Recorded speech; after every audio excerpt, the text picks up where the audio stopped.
Well, fishers, we've got some few reports coming in.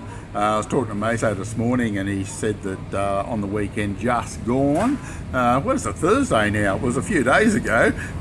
We had a good run up at Dartmouth Dam, the ladies comp up there. Majority of them on the Saturday, or on the Friday should I say, caught fish. Pretty well all of them from what I can understand. Haven't got any exact reports back, but yeah, they had a darn good time. Saturday morning there was a few more fish caught, so it looked pretty good. The conditions weren't too bad up there. So we could probably say Dartmouth is fishing all right at the moment. I shouldn't have well, I reckon you wouldn't have a problem catching a fish out of it. Middle River's still pretty high. There's a fair bit coming out of Dartmouth, so there's a bit of water coming down there at the moment. Makes it a bit hard, but all the other Victorian streams and that have settled down after the rain, so things look pretty promising there. You'd get a trout out of it without too much trouble at all. Hume Weir on the weekend was really flat. It was on Friday, previous to the weekend, it was very, very good.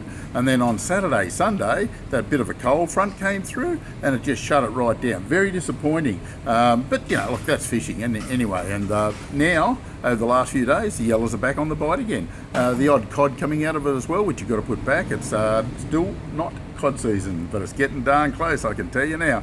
Getting very, very close. It's just a matter of when you get down the Hume Weir, 6 to 10 metres of water is probably where I'd put most of my efforts in, bobbing the little soft plastics around the timber. If you want any real in-depth information on that, drop into the shop and I'll give you a rundown on the techniques and that we use, and it seems to be pretty successful. A lot of good size yellows coming out of there at the moment. The odd one up over 60 centimetres, but majority of them about 45 to about 58, so it looks pretty promising. Didn't get a report from Wagga, which I would expect a few to come through shortly.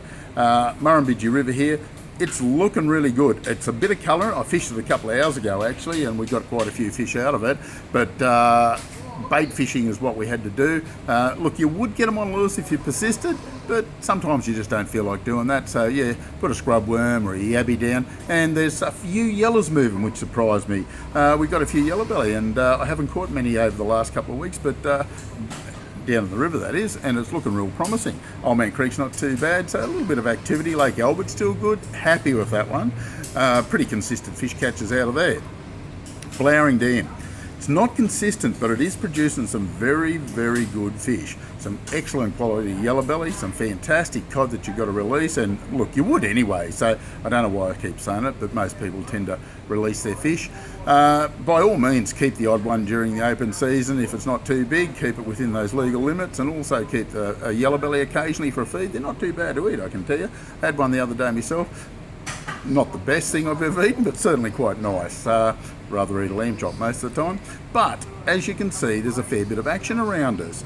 Jindabyne, really patchy and quiet on the weekend, wasn't a great deal, and through the week it hasn't got much better. Yucumbe's not bad, but I wouldn't say spectacular. Tentanga has slowed down a little bit. Getting good reports from Burrinjuck. Anybody wanting to hit that? Yeah, they should get some good results. The yellows are there moving.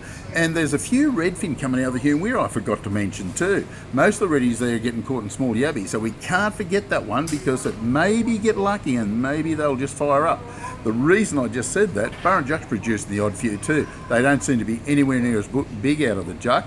The ones out of the Weir are quite large, up to 40 centimetres. The ones out of the Burrinjuck, if you get one 20 to 30 centimetres, you're doing really well, but you'll get a feed out of that. Wangler's not bad, Burrendong's pretty good.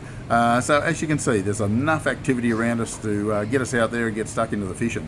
This is the Compleat English Fishing Report for this week. We'll catch you next week.